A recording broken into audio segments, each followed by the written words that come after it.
What's up, guys? Welcome back to the channel. Today I'm going to show you how to install spark plugs on a 2021 Volkswagen Tiguan. Part numbers for these spark plugs are 91006. They are the NGK Laser Iridium Premiums. So what you're going to need is you'll need a flashlight if it's a little too dark, spark plug gapping tool. The spark plug should be gapped to 0.28, between 0.28 or 0.32. So I have mine gapped in the middle of that 0.30. You'll need a 10mm socket with either an electric impact or a wrench, as well as your spark plug socket with, you can either use a wrench or an impact like I use. I've been doing this for about 10 to 12 years now, and I've never had an issue with using an impact. Obviously, if they are tremendously tight to get on or off, then I would break them loose and then use the impact.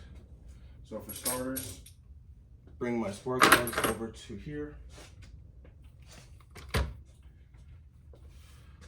With these, you just want to be careful because these are grounds for each ignition coil. They have a 10mm nut on top, and what happens is the grommet for it, or the connection, will get stuck to the top of this. So when you go to spin this off and loosen it, it'll spin with it and rip the wires out, and we obviously don't want that. So I suggest breaking it loose first. And if it still gives you trouble, just put a wrench on the bottom one, which is also another 10, and hold that down and then loosen it. I had already loosened these for the sake of the video, as well as blew down each cylinder when removing the ignition coil, which I will explain to you in a moment. So once you get these four off, there's a connector right here on my model specifically. You just disconnect it, push this little tab up, push, and then just pull it back. Once that's all out, you'll want to loosen each one of these connectors going to each ignition coil. So once you've got them all out, that one just popped out. Once you got them all out, you can remove the 4 screws that hold down the ignition coils. It is a lot easier to do this on a warm engine. This one just so happens to be hot. Excuse me for that. I don't have a stand for my phone yet. This one just happens to be hot. So yeah, it's a little hot. The ignition coils sometimes are a pain to get off. If they are a pain, you can use a pry tool such as a screwdriver to give you some leverage, or a pry bar.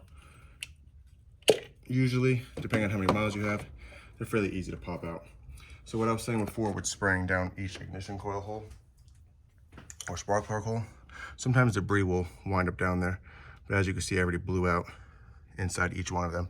You can just use a compressor of any size. I have a 135 PSI that I have a little air chuck connected to. You don't need nothing fancy, just something strong enough to knock the debris out of there.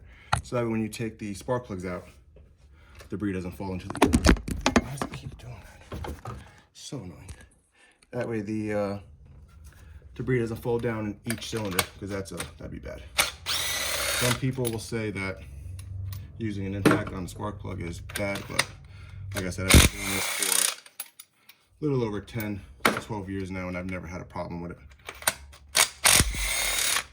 Now, putting it back on, you just got to be mindful as you're using an impact socket on a spark plug. So once you know that it's at its base, you don't want to go too tight.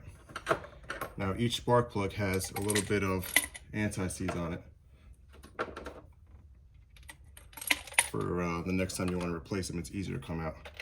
So you'll just put it down to the bottom, one more quick jolt, and that's all you need. Nothing crazy.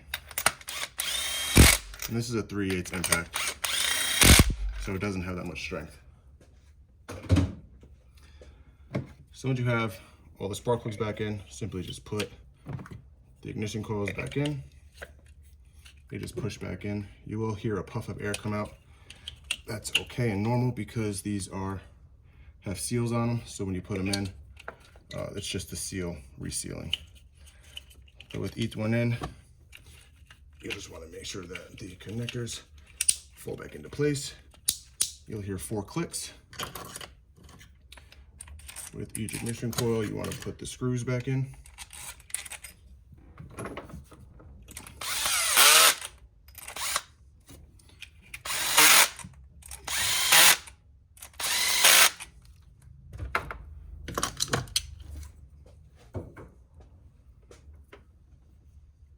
Put that connector back in. Make sure you put the locking tab back down. Don't forget to reinstall your grounds. And then each nut just gets placed right back on top. And one way to ensure that the top nut doesn't get stuck to the copper connector for the ground, just make sure the bottom screw is tight enough. So that way when you're trying to loosen it up, it doesn't come loose together.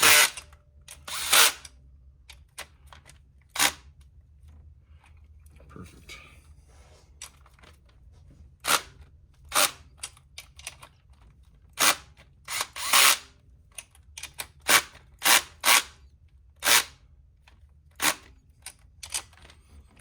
Perfect, that's about it. One other thing you can do that I forgot to mention is with the old spark plugs that you take out, always compare them to the new ones you bought, because I did have an issue with this vehicle actually, where my customer bought the spark plugs and they were actually the wrong ones. So just make sure you double check your spark plugs before installing them, because you could have potential misfires if they are the wrong ones, because obviously, as you can tell, these aren't your normal spark plugs. But yeah, if you have any questions, feel free to leave a comment down below. If you like what you saw, give me a thumbs up and subscribe for more. Peace.